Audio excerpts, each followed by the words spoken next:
Welcome back, and I'm really excited to introduce our next speaker. His name is Simon Duan, and he's the founder and CEO of Metacomputics Labs. And the name of his talk is Platonic Computer, the universal machine from which psi is generated. Dr. Simon Duan is the founder of Metacomputics Labs, which researches post-materialism paradigms that unify consciousness, mind, and matter. He came from China to the UK to study in the 80s. After receiving a PhD in materials science from Cambridge University, he worked in research and development, technology commercialization, and management consultancy in both the UK and China. He has long-standing interest in paranormal research and was past vice president of the Chinese Parapsychology Association. And we have a pre-recorded video because he knows better than to take such chances. Okay, thank you. Thank you. Thank you.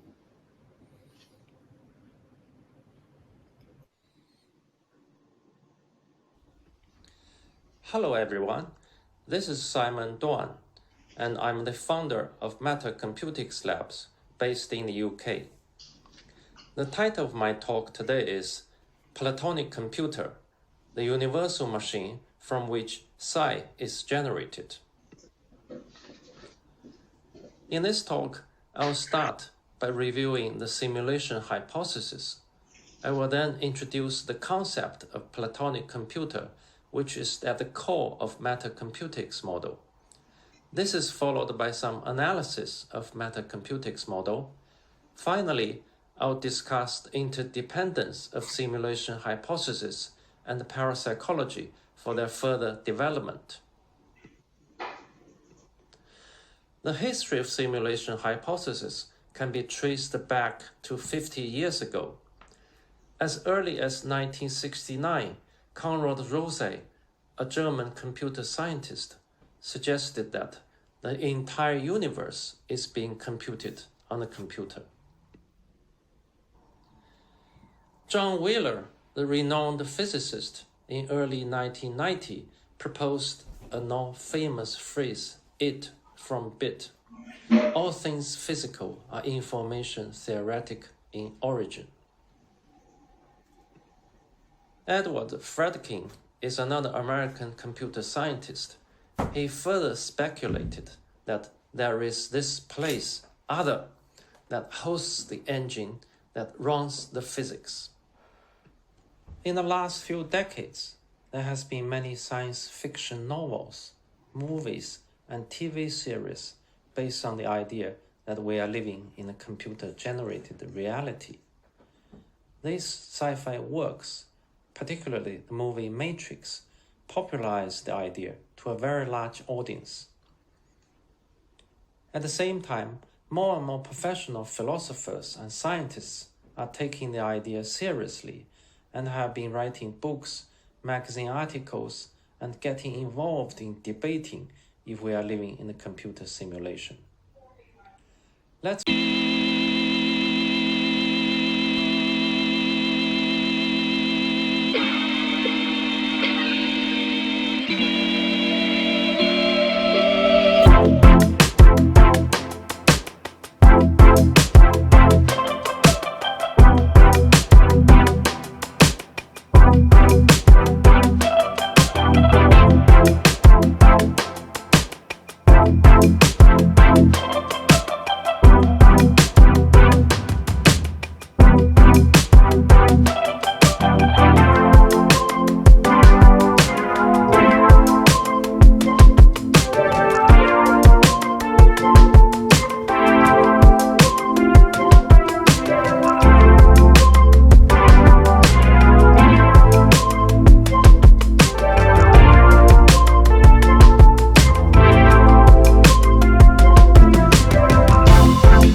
ones and zeros. The guy who really started forcing scientists to take this a bit more seriously and gave this idea a bit more scientific street cred, I think, is Nick Bostrom, my fellow Swede, Nick Bostrom. We are almost certainly living in a simulation.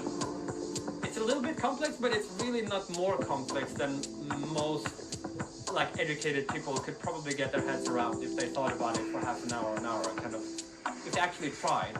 You know, there's this interesting argument by your colleague at Oxford, Nick Bostrom. He argues that the notion of a simulated universe, what do you think about that?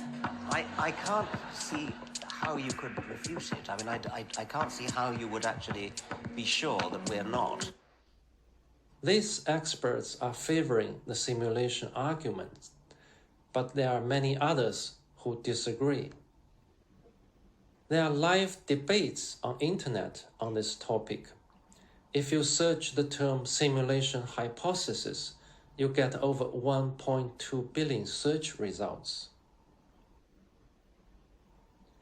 Most debates focus on if we are living in a computer simulation, or what are the chances that we are living in a computer simulation. I think debating this question is actually missing the point. The reason being that the true nature of the universe, or the universe in itself, according to Immanuel Kant, is unknowable. If it is unknowable, whatever we think the universe is cannot be true. If an elephant is unknowable to blind people, what they understand about elephant can only be metaphors such as a fan, pillar, tube, etc. Therefore, arguing whether the universe is a computer simulation is like arguing among the blind if an elephant is a fan or a pillar or a tube. Of course, the elephant is not a fan or a tube. Of course, the universe is not a computer simulation. Is the universe a computer simulation is thus a pointless question to ask. The worthwhile question to ask is, can we model the universe as a computer simulation? These are two very different questions. Do you see the difference? By asking the right question, we get on the track to do science instead of just speculating. If we can build a model, we do science. In science, we rely heavily on metaphors to build the models of the universe. The metaphors are picked from concepts we are already familiar with. These concepts evolve through time too. In mechanical era, we had a conceptual metaphor such as clocks and watches, so we modeled the macro universe as a clock-like machine. When human society was electrified, we had electricity as a conceptual metaphor, so we modeled the micro-universe as electrically charged particles. Now we are in the information age. We have new conceptual metaphors available to us. The new conceptual tools available to us nowadays including computer, information processing, big data, simulation, virtual reality, artificial intelligence. With these new conceptual tools, we can build a new model of the universe. To build a new model of the universe based on computer simulation metaphor, we need to address a number of key questions. These questions include: where is the computer? Where does it come from? What is it made of? How is it built? What are its properties? And who or what is the programmer? To address the first question, where is the computer? We'll seek insights from arguably the greatest philosopher of all time. Whitehead once commented, "The safest general characterization of European philosophical tradition is that it consists of a series of footnotes to Plato. Plato is certainly no ordinary philosopher. I have little doubt that Plato is an enlightened being. Therefore, his insights ought to be taken seriously, particularly the insights into the ideal realm of forms. According to Plato, physical existence is a shadow or poor imitation of the ideal realm of existence. Abstract entities exist in the realm of forms, which operates as the fundamental reality. Material objects in the physical reality resemble their perfect abstract forms to varying degrees. For example, in the realm of forms, there is an ideal dog form, an abstract dogness as a universal. Dogs in the material reality of all shapes and sizes are shadows of this ideal dog form. Based on such principle, it is postulated that the everyday material computer made of silicon is only a shadow or poor imitation of the perfect abstract metaphysical computer that exists in the realm of forms. We call this abstract metaphysical computer Platonic computer. The physical computer resembles the way Platonic computer computes, so both computers do computation. Let's remind ourselves what is computation. In essence, computation is very simple. To compute is to answer a binary question. So, what is the question? To be or not to be, that is the question. So, computation is to determine a choice of binary, to be or not to be, yes or no, on or off, 0 or 1, according to a set of rules. In physical computer, the binary is on and off switch made of silicon material. We have input, which is binary. We have output, which is also binary. In Platonic computer, the binary switch is metaphysical one made of meta-consciousness. Manifested meta-consciousness as on and unmanifested meta-consciousness as off. I'll come back to the definition of meta-consciousness in a moment. With a switch made of binary states of meta-consciousness, we can construct an operating metaphysical computer. Using the metaphysical binary, we can construct 3 faculties. A database consists of metadata, which is specific configurations of zeros and ones. A program pack, which is sequence of codes in binary opposites, and a processor made of on-off switches. So the Platonic computer is made of meta-consciousness. But what is meta-consciousness? The nature of meta-consciousness is non-dual, meaning there is no subject-object separation. Therefore, meta-consciousness is not an object to be understood or to be described. We cannot see what it is, so we can only see what it is not. We often describe it negatively, using terms such as timeless, dimensionless, formless, contentless, infinite, nothing, non-changing, non-destructible. However, as we want to use meta-consciousness as the starting point to build our model, we need to define it somehow.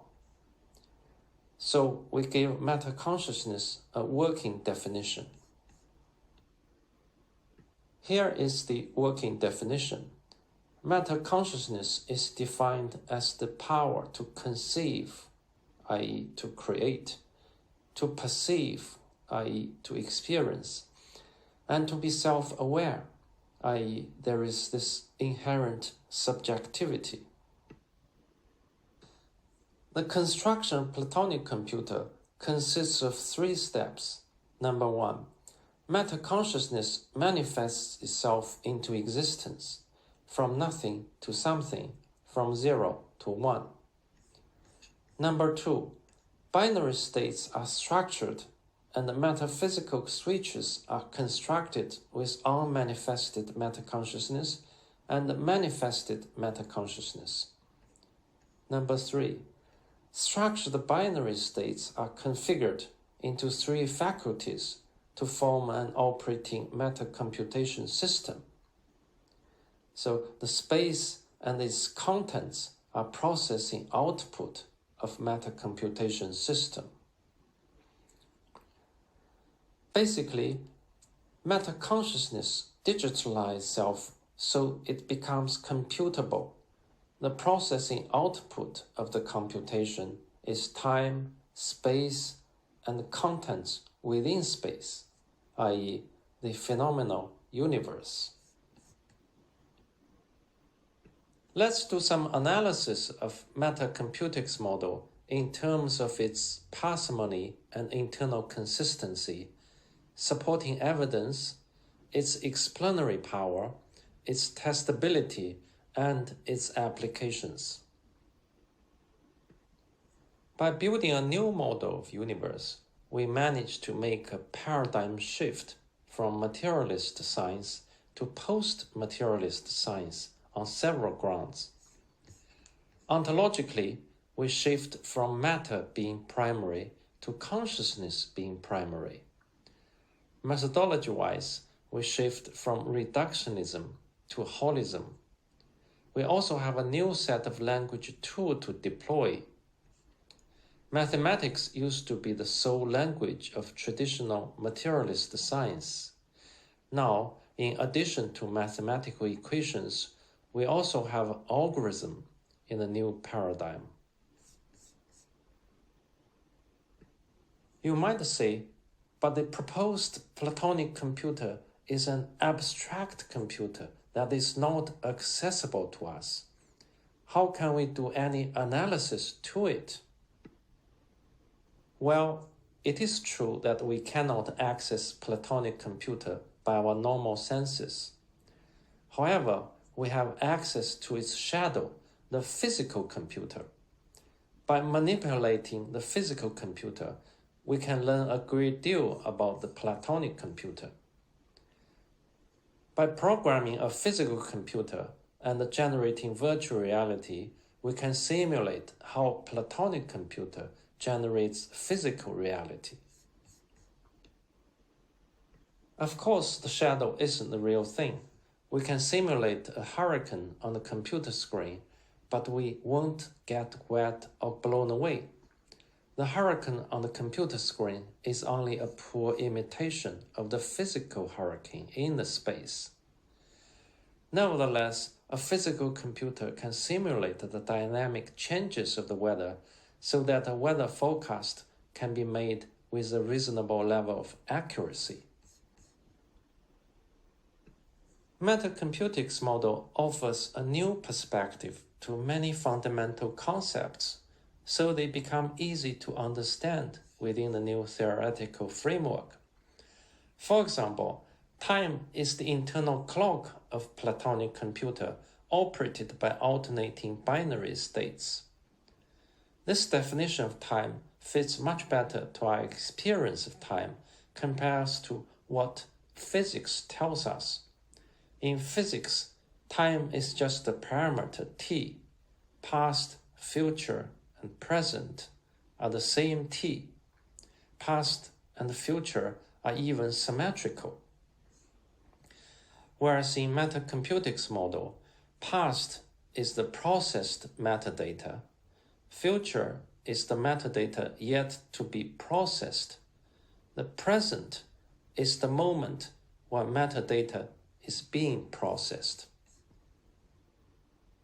3D space is processing output of Platonic computation.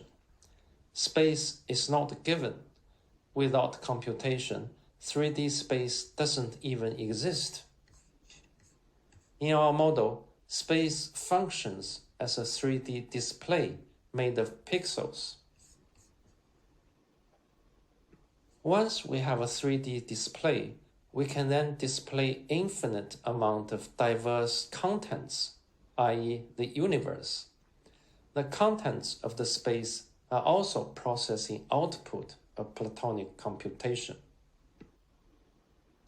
With this new paradigm, we will have new perspective. From a new perspective, we will have new understanding of the universe. We are able to explain many phenomena which we couldn't explain before. In Metacomputics framework, matter is a stable data structure programmed to have physical, chemical, or biological properties. For instance, those pool balls are programmed to behave as though they are solid balls. The solidity is determined and achieved by programming. Laws of nature expressed by physics are approximation of program subroutine in Platonic computer. An apple is programmed to fall at an acceleration of 9.8 meters per second square. Magnets are programmed to repel or attract to each other according to their polarity. Physics still cannot explain what causes magnetism. Here we explain it with programming. We postulate that in Metacomputics database, there is a subset of data which have a highly stable data structure and robust program to govern those data structures. This subset of data structure thus appear at phenomenological level as obeying the law of physics. Therefore, physics is a special case of Metacomputics. What is entanglement? In Metacomputics model, the two particles are basically two outputs in 3D space from running the same program. It is like two dots on the computer screen. They entangle by programming.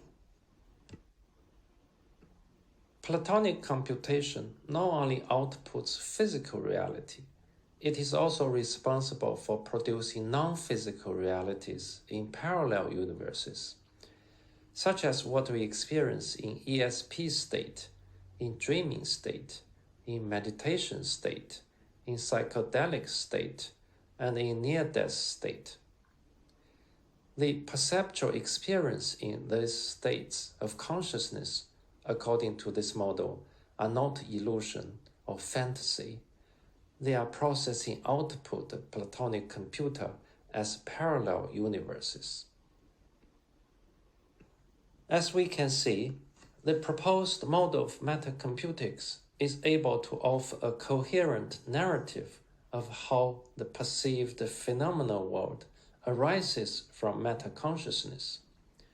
It also has explanatory power to explain not only phenomena that are covered by physics, but also phenomena that cannot be explained by existing materialistic science theories.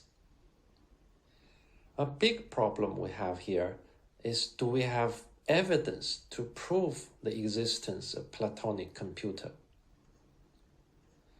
The Platonic computer, according to this model, is located in Platonic realm. But does Platonic realm even exist? It is not possible to access the Platonic realm by our normal senses or by using current scientific instruments. However, we cannot deny the existence of abstract entities such as numbers, geometric shapes, and other universals. Numbers are not physical objects.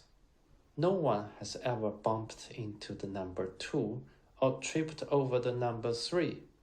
We cannot find number 4 in the kitchen cupboard.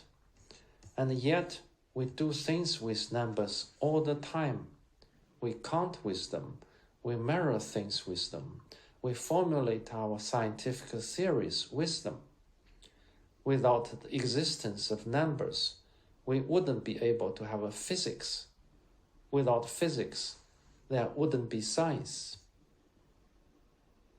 Numbers has a reality independent of physical reality. They have to be accommodated somewhere outside space and time, i.e., in Platonic realm. If Platonic realm contains mathematics, can it also contain a computer? We'll discuss the supporting evidence for the reality of Platonic computer using savant syndrome and the existence of non-physical calculator.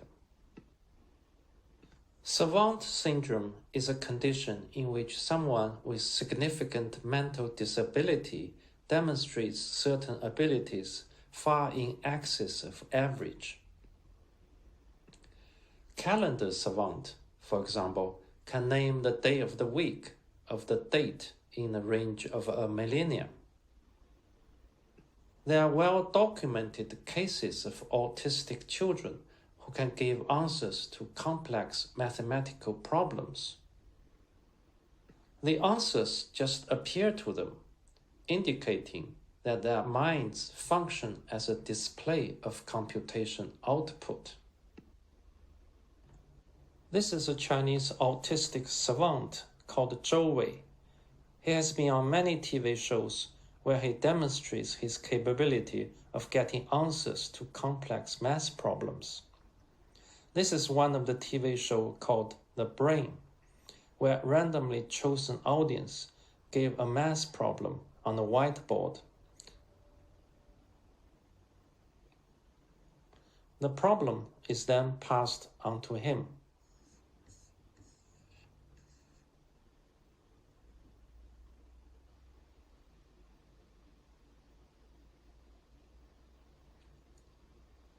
He then writes down the answer.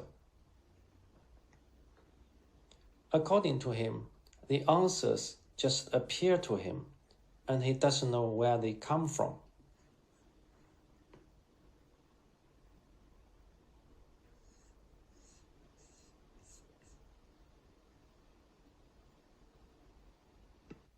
Capabilities such as this can also be acquired through ESP training. In China, there are many private ESP training centers for children to acquire ESP capabilities as a means to improve their school performance. Some parents send their children for ESP training as extracurricular activity. The children are trained to use their mind vision for touch reading, remote viewing, and photography. This is one of the competitions held among different ESP training centers in China. The competitions include restoring Rubik's Cube blindfolded and play basketball blindfolded. They have to use their mind vision instead of physical eyes to complete the tasks. The children can be trained to access a non-physical calculator to get answers to math problems. A calculator appears in their mind vision, and they can simply key in the math problem in their mind vision, and the answer then appears in their mind vision.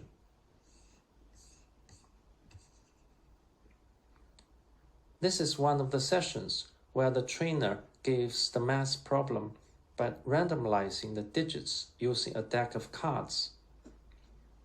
In this case, the math problem is a 20-digit number to the power of 2-digit number.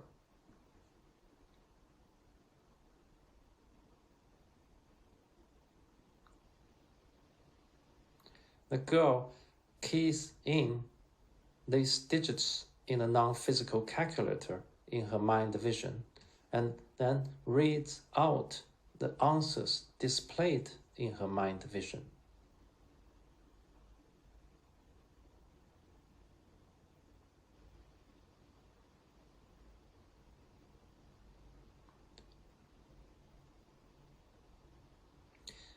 The answer is then checked using a physical calculator. This is another ESP training center in Zhejiang, China, where the children learn to access non-physical calculator among other ESP skills. For these children, the non-physical calculator is an objective instrument which they can interact with in their mind vision. Among these children, it's regarded as a publicly perceivable object. The mind vision can also be transferred into mobile phone image gallery by photography. It appears that images held in those children's mind vision can be airdropped into image gallery of a mobile phone nearby. This is an example of practice sessions children undergo ESP training do as homework.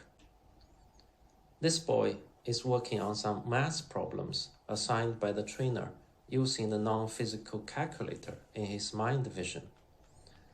The assignment is to write down the answer displayed in his mind vision on the answer sheet, and also to airdrop his mind vision into the image gallery in his mobile phone nearby. This is a photographic video clip taken by a child of the process of keying math problems into the non-physical calculator in his mind vision. The light ball is the focus of his attention, and it is used to key in the math problem he is working on.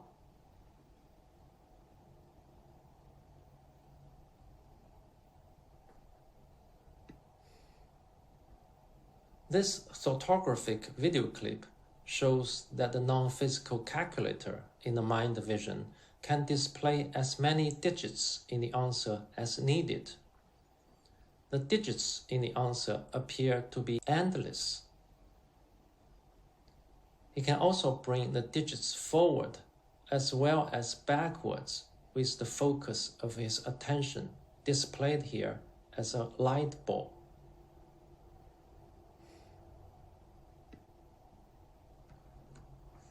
This is one of the exercises kids attending ESP training do as homework. The boy will pick up a random paper sample which contains 5 symbols but are folded and stapled. The samples are provided by the trainer.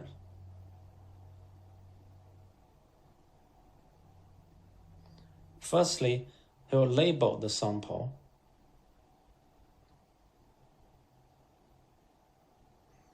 And also label the recording sheet.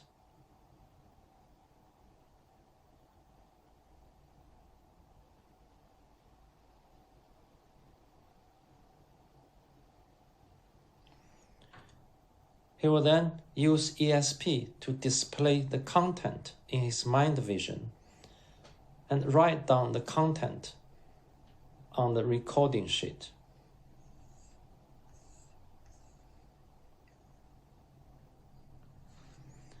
So he's writing down his answers on the recording sheet.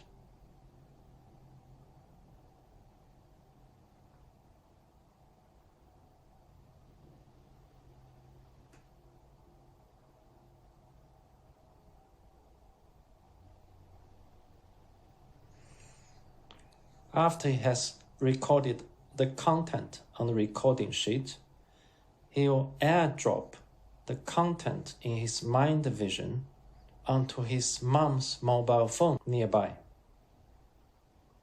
He's calling his mom to come to unlock the phone.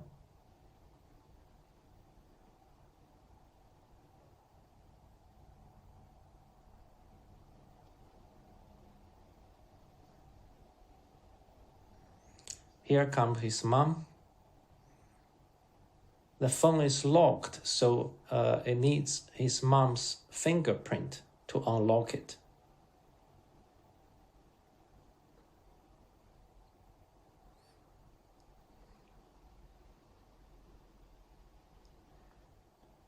The new image added to the image gallery is then displayed. This is what the boy airdropped onto this phone as a new image.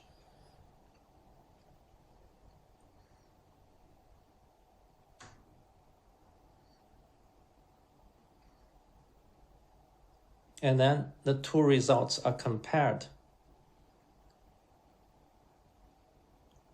The recording sheets record the same image, the same sample. The original sample are then cut open.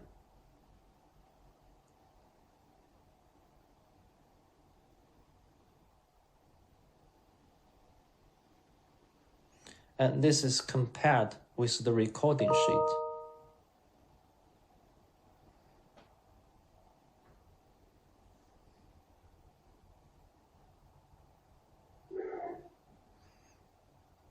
It's perfect match.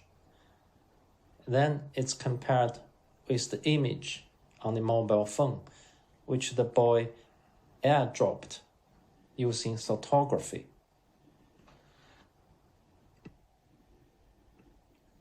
I don't have time to expand photography in this talk. If you're interested in recent development in photography, please refer to this talk I gave last year at the Society for Psychical Research. Photographic applications would have immense implications. It is a potential powerful tool to make private experience public. Photography also has the potential to become an enabling technology to provide direct hard evidence of the non-physical existence in parallel universes.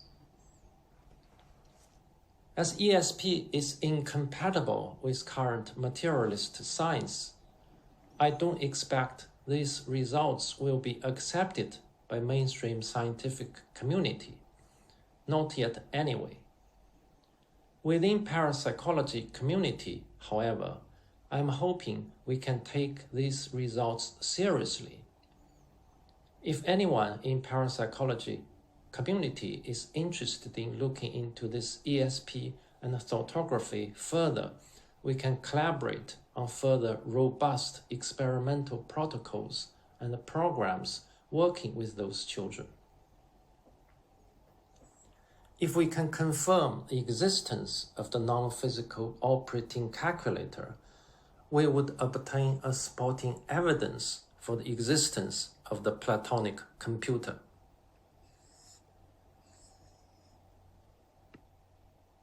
A robust model of reality is expected to make testable predictions. Here we discuss a few predictions or inferences Metacomputics model is able to make. Prediction number 1. If the physical universe is a processing output of computation, space and time will have to be discrete instead of continuous. Computation is inherently discrete and cannot handle continuous time and continuous space.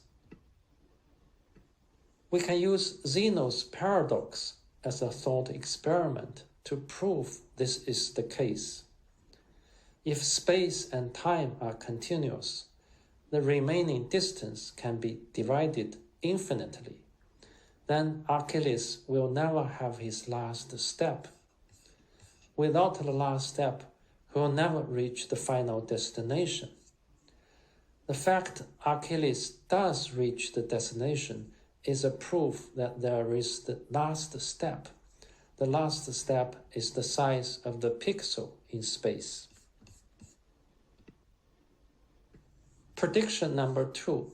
Real cause of change is programming. Programming causes changes. Therefore, change can happen without physical cause.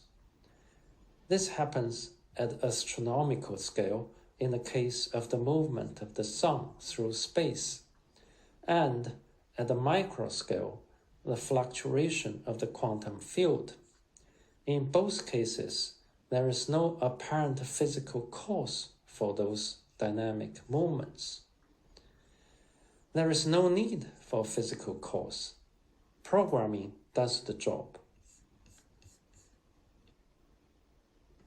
Prediction number 2 has many subsidiary predictions. For example, we call this P2.1, that is, objects have no causal power. The movement of the blue ball is not caused by the white ball. The real cause of the blue ball's movement is the underlying program. The white ball simply triggers the program. We call this subsidiary prediction P2.1.1. If objects have no causal power, then neurons, which are objects themselves, do not cause any of our behaviors or conscious experiences. We can test this prediction by out-of-body experience and near-death experience. Prediction number 3. As we mentioned before, 3D space is a display, like a computer screen. Information is not stored in the screen. Information is stored in database, a Platonic computer, and therefore is non-local in space. This prediction can be tested by ESP, including telepathy, clairvoyance, precognition, and photography. Prediction number 4. As we discussed before, physics are program subroutines in Platonic computer. If program is altered, physics will be altered. We can test this prediction by carrying out PK experiments, another well-known parapsychology topic. There are many potential applications of Metacomputics model. For example, in healing and healthcare, we are working with professionals to treat medical conditions, particularly those which cannot be treated effectively by mainstream medical means, such as phantom pain and autism. In principle, if everything is processing output of Platonic computation, then everything can be changed if the underlying program is changed.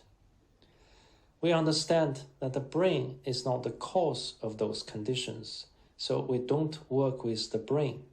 Instead, we work at the underlying programming level. As we have seen, the simulation hypothesis is heavily dependent upon parapsychology research and experimentation to provide evidence and to verify or falsify its many predictions. Of course, many of the suggested parapsychological experiments have been done in the past. However, they have been largely ignored or rejected by mainstream scientific community. Now, if they are part of an experimental program to verify or falsify a new theory, these experiments and experimental results will become more meaningful and impactful to scientists. It is hoped that the further development of the simulation hypothesis and its predictions will engage and involve more mainstream scientists into parapsychological experimental programs. Being an important part of verification program for new scientific theory, parapsychology will become an advanced and respected new science discipline. Parapsychology and the simulation hypothesis are mutually dependent upon each other. If psi is not accepted, simulation hypothesis cannot be proven. If simulation hypothesis is not accepted, psi cannot be explained. They can be likened to twin engines of an airplane. Only when working together, real and significant progress in post-materialistic science will be made. As a result, a new renaissance, a new era of human civilization will start to dawn. In summary, Metacomputics model presumes the existence of an operating computer in Platonic realm. The Platonic computer is made by, of, with, and from metaconsciousness. Metaconsciousness, defined as power to conceive, to perceive, and to be self-aware, is the most fundamental and irreducible existence. Space and its contents arise from metaconsciousness by computational processing of the Platonic computer. Psi is to take center stage in post-materialist science, while physics finds itself being a special case. Thank you for your attention. I look forward to further discussion and collaboration.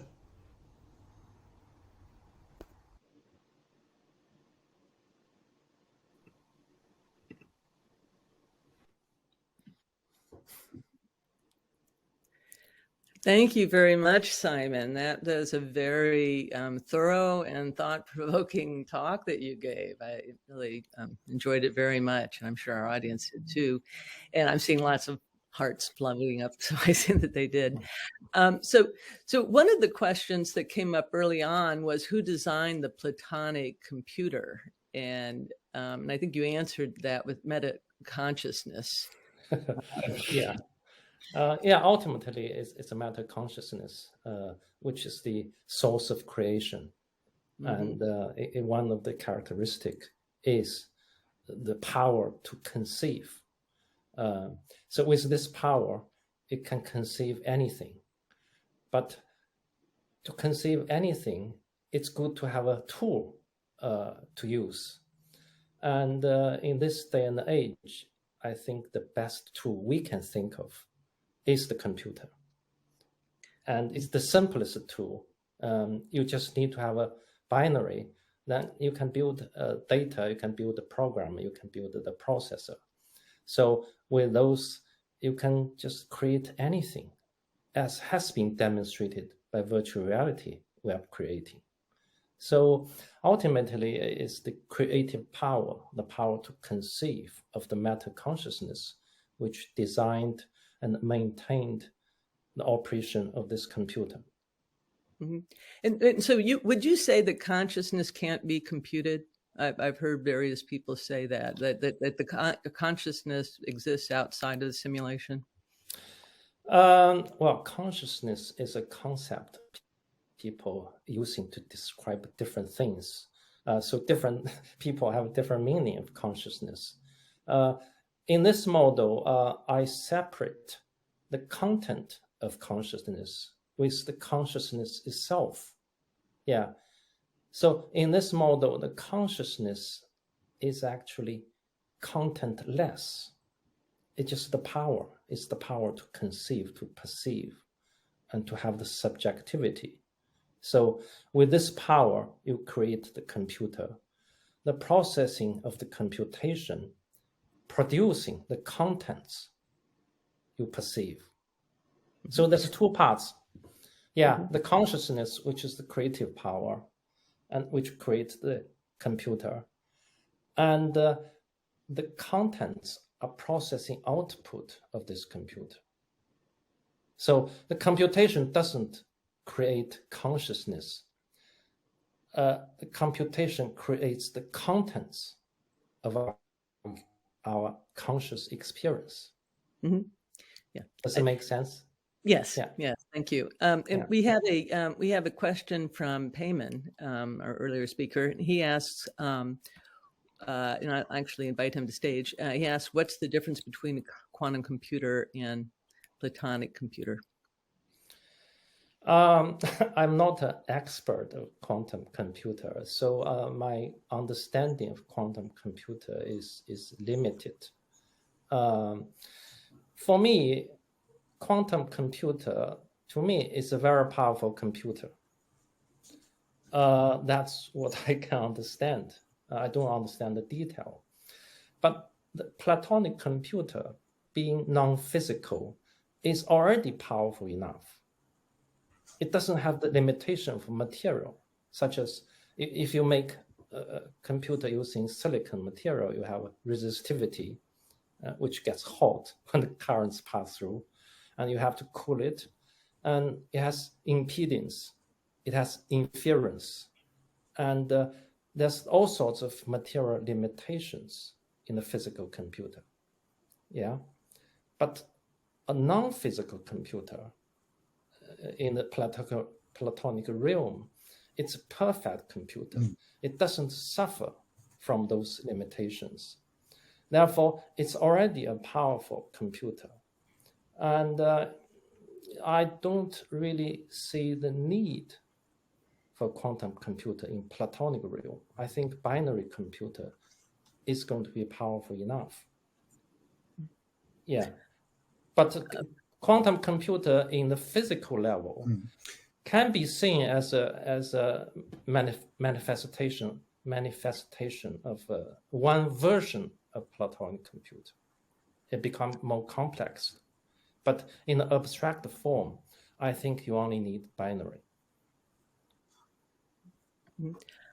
We're running low on time here, but so I have some other questions. Did that answer your question, Payman? Yes. Good. One of the questions that got voted by several people is they're wondering if the children of China are engaging in ESP training, whether or not they desire it or if it's causing them stress. And it seems like they're having fun, but they wonder about their self-esteem if they can't perform. Yes, that happens. That happens a lot. If a stranger gets involved and want to verify what they are doing, and they are having fun. That's for sure. I mean, just now they have a summer school. They spend the summertime doing this training. They thoroughly enjoy it, and they have a sense of achievements. Yeah, they feel they become capable. And also, after those training, even they don't use psi, their maths become much better, normal maths. I think they have a more understanding of the numbers now. They have a connection with the meaning of a number in the Platonic realm. Instead of just the symbol, they actually understand deeply what number is. So their math capability improves enormously. Yeah. Come back to the question, they get stressed. They get stressed when we test them. Okay. Sometimes I test them online through Zoom, and they don't perform as well. They take much longer. They can take tens of minutes. Whereas at home, they do homework. It takes seconds for them to get the answer, and for them to airdrop the answer into the mobile phone. It takes seconds. Whereas online, facing me, and I sort of randomize numbers, I give them problem, and I monitor how they perform and whether they cheat or not. And in that condition, they perform badly. Yeah, sometimes I was talking to a girl online, and she started to cry. She couldn't make it. Yeah. Whereas on her own, she does it happily. Yeah. Yes. Sometimes I'm wondering whether they are cheating. But don't forget, those parents pay a lot of money for this training, lots of money. Some high class, advanced class parents can pay tens of thousands of dollars. So there's no need. That doesn't make sense for them to cheat. The children are old enough. They know the parents are paying. And the parents are facilitating their homework. They know whether they are cheating or not. Yeah, yeah, you're right. That's a great answer. Yeah. That's a great answer. Thank you so much for that. I'm a public school teacher, and I know the realities of the stress and testing, and it was interesting to hear your response for that. And I loved your presentation. Thank you. Thank you. Yeah, thank you. And we're going to have to take a break now, and come back at 10:25. But when we have the Q&A with everybody who's been part of this panel, then we'll be able to get into some of the things more. But yes, thank you very much, Simon. And we'll see everyone. Thank you for inviting me. Thank you. Thank you.